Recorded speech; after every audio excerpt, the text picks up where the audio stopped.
2019 South African Car of the Year. Mercedes A-Class was crowned with that title a couple of months ago. This is the A250. We did test the A200 not that long ago. You can see the very aggressive front end, the low skirt at the front over here, what they refer to as the diamond pattern grille there.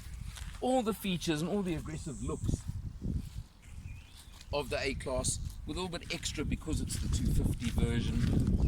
Very nice mag wheels with 18-inch tires on them over there.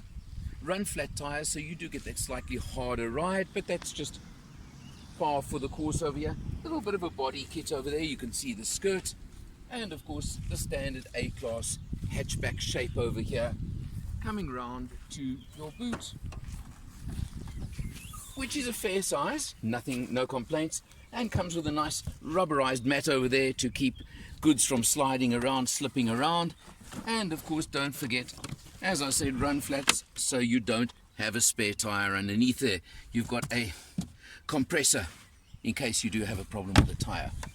The boot space of about 300 litres in standard form. Of course, you can drop seats, you can do the normal hatchback bit over there if you want to. Being the 250, you're being looking trapezoidal exhausts, just to give a bit of an aggressive look. The 2-litre 4-cylinder petrol engine in this version puts out a big 165 kilowatts and 350 newton meters of torque. So I can tell you this car's got quite a bit of go to it.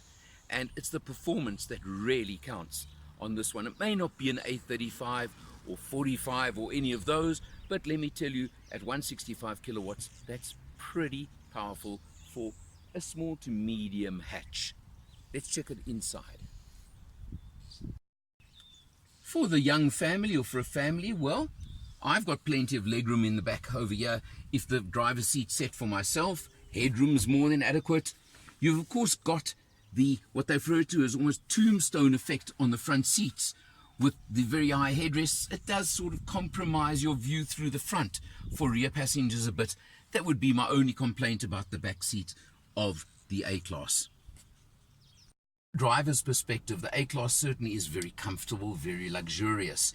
But I'm going to start with probably my biggest complaint about this particular car. The tombstone sporty seats with good bolstering, very comfortable. You've got a mix of leather and Alcantara to hold you and grip you very nicely. However, in this particular car, they manually adjusted. You have height adjustment on the driver's seat, but the seating position is very, very low. And for myself, and I speak for myself, I have to say that the highest position I could get it to feels a touch lower than I'm really comfortable. Check it out for yourself before ordering an A-Class, because perhaps if you get the electric adjustment, which is an extra, you can probably get more height out of it. But as this one is, and I'm speaking about this test car that I've got, I have to say it is a bit of an issue to me, or if you're any shorter than I am. So just keep it in mind. I'm 1.65 meters, something to think about. You've got, of course, the very, very upmarket, great, modern Mercedes dash over here. How can I help you? With MBUX and Hey Mercedes, which of course then replies to you and is replying to me now as we go, but I think you get an idea of how it works. But you have got the dash and you can scroll through various settings and various different formats on the dash just by pressing on this little scroller button here, and it moves you through all kinds of different things over there. Very nice, very interesting, very neat. You've got those scroller buttons on both sides of the steering wheel, and you've got flappy paddles as well for the 7-speed automatic gearbox. All very nice, very neat, all very, very nicely done. You've got the nice big screen over here, works very well, but I have to question on the test car, and I use that word, where on earth is navigation? I don't understand it, but anyway, not fitted on this vehicle. But you do have the very good reverse camera and of course the overhead view on reverse as well when you engage reverse gear on the car. So it does give you that. Again, useful, neat.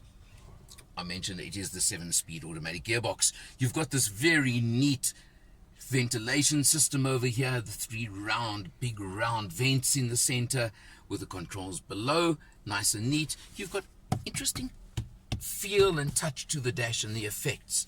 It certainly looks upmarket. I've got to use that term a number of times over here. You come down to the center, you've of course got the touch pad that Mercedes use for the infotainment screen. You simply press over there and it works on that basis, and you can just scroll and do things like that using that. Nice and easy, works pretty easily. You can set your ambient lighting, you can set info. You've got so many settings you can start playing with on this car. It would take me hours to show them all to you. You come down again to the center console, and of course one of the more important buttons of the whole lot is the multi-mode for that 7-speed automatic transmission that I mentioned. And simply at the click of a button you can move it into sport mode or even individual mode and set your settings as you want. It shows you on the touch screen over there when you're doing them, and you can move through and scroll through as I'm doing now, and you can see, and it shows you different settings. You can adjust your dampers and items like that along the way.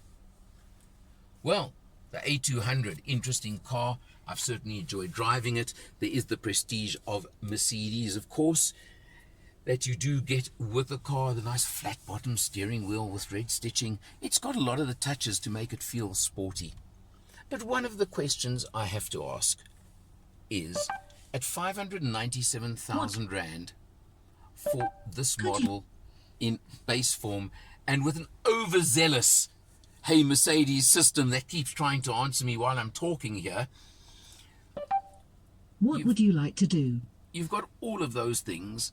They come on the car, but you've got to be so very careful when you start ticking the extras boxes. 597 in basic form, you can go crazy and spend a lot more money than that on an A250 if you want to.